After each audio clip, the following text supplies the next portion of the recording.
As a freelancer, where can you find good clients to work for? I personally got my first freelancing job through a friend, and the word-of-mouth techniques still work today.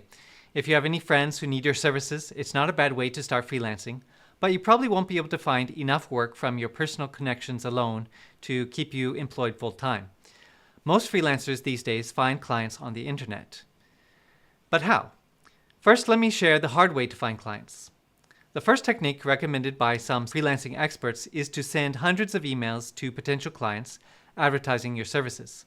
I receive unwelcome emails like this almost every day, and I delete them without reading a word. The second strategy for finding work is to hang out in places where you can find potential clients and you can network with people. This can be done online or offline, but often it is done online. So how does this work? Well, back when I was still very inexperienced with freelancing, I was hired by a company in America, American Eagle Outfitters, to do some custom programming. Now, this is a big name brand, one of the companies that is close to the top 500 in the nation, and I was super excited to work for an important project for a big name company. I think I charged them something like $50 an hour, and at that time it seemed like a crazy rate that I was charging them. But the reason I got this job was because I had shared some plugins that I had created for a piece of open source software on a forum. And it just so happened that the person working at American Eagle Outfitters was using the same piece of software that I was creating plugins for to manage their IT infrastructure, and they needed someone to create a custom plugin for them. So the person reached out to me to help them out, and so I got a job by participating in an online forum. I also got several other jobs from participating in online forums that were specific to the technologies I was using at the time. So if you are in a technical field, it can work like this. Let's say you are a mobile app developer who specializes in building native iOS apps. If you hang out in online communities with other people who do similar work, you'll find that there are always less experienced people who have questions and need help. Some of these people are actually business owners who are trying to build an app on their own, and they really should be hiring an expert like you to do it for them. So as you answer questions on that forum and build a reputation for being an expert in this online community, you're likely to find some freelancing opportunities, especially if you advertise your services in your profile. Even if you work in a non-technical field, the same technique can work. So let's say you are a writer who specializes in writing about health. What you need to figure out is, where are the business owners in the health space? Where do they hang out?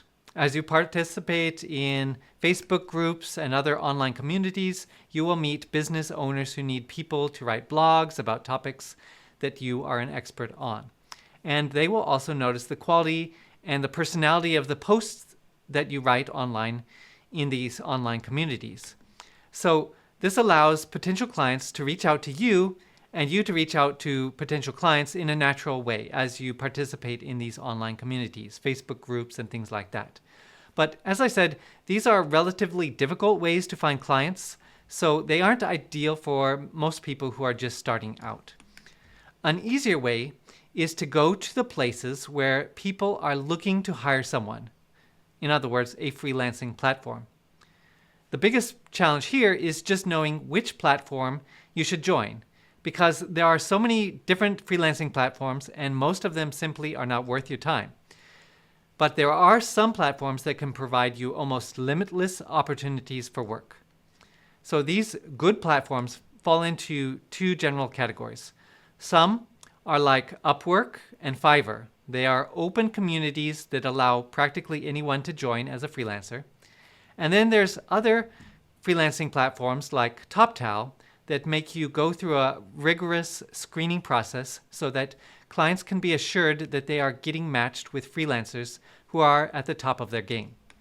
So if you have top-notch skills and years of relevant work experience in a technical field like software development, design, or project management, becoming a part of one of these more elite freelance platforms can be worth your time and effort.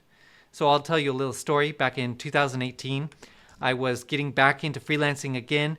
And what I did is I researched more than a dozen different elite freelancing platforms. And after I looked through their websites, I eliminated most of them from my list because they either expected a pay range that was too low, or they didn't have enough opportunities, or they had bad reviews. So I applied for the 3 of the platforms that were left on my list. The first one was the TopTal, and TopTal is the largest and most famous of the elite platforms. And getting into this platform is a bit of work. So there are multiple interviews, there is a timed test, and there is a test project that will probably take a few weeks to complete.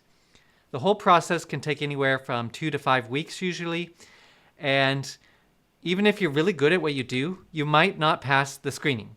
So overall, it's quite a hassle to get into TopTal, but once you're in, it can be quite profitable. But it does take often several weeks or months after you're in to get your first job.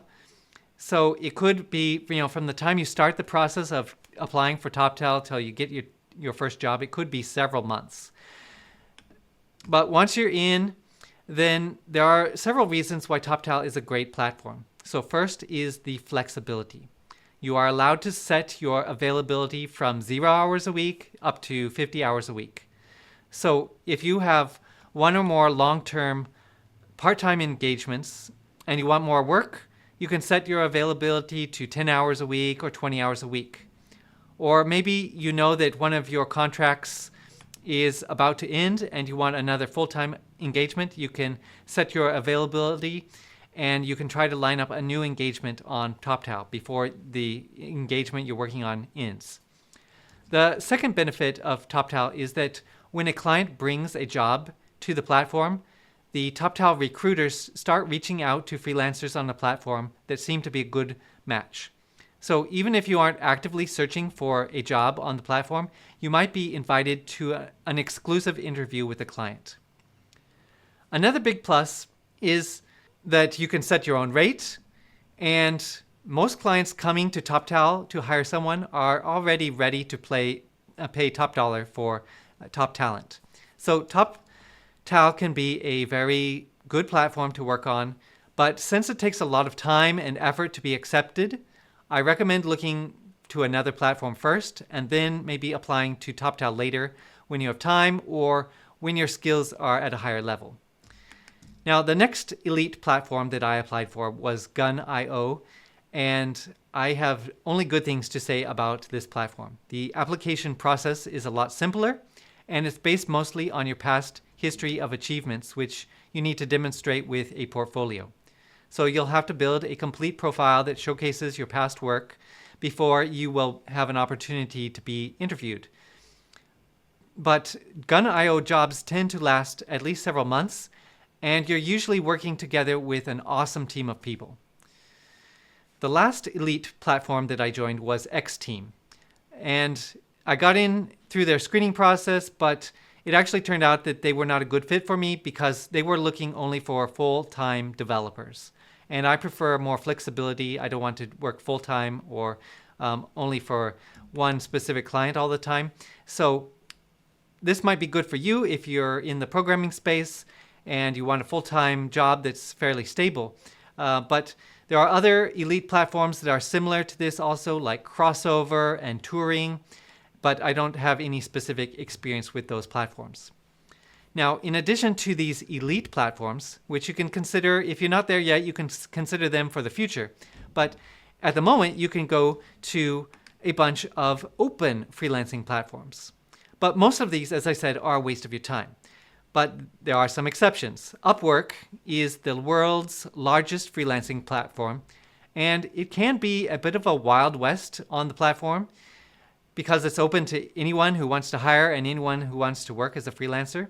But if you are good at what you do and you know how to stand out from the crowd, you can find almost any kind of work and you can charge as much as you want.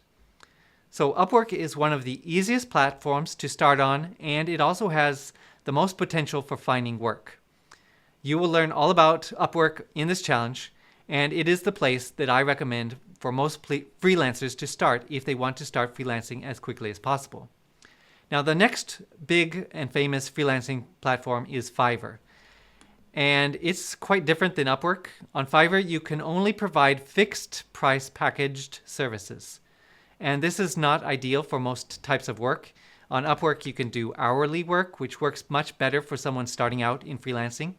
So you're also on Fiverr, you're unlikely to make as much money as you will at some of the other places. So I would stay away from Fiverr at first, but it is a platform that you might want to expand into later as you get more experience. Most of the other freelancing platforms are too small or of too poor quality to be worth your time, so it is best to ignore most of those unless you specialize in something like translation or tutoring. There are some platforms that are specific for specific skills that would be worth your time.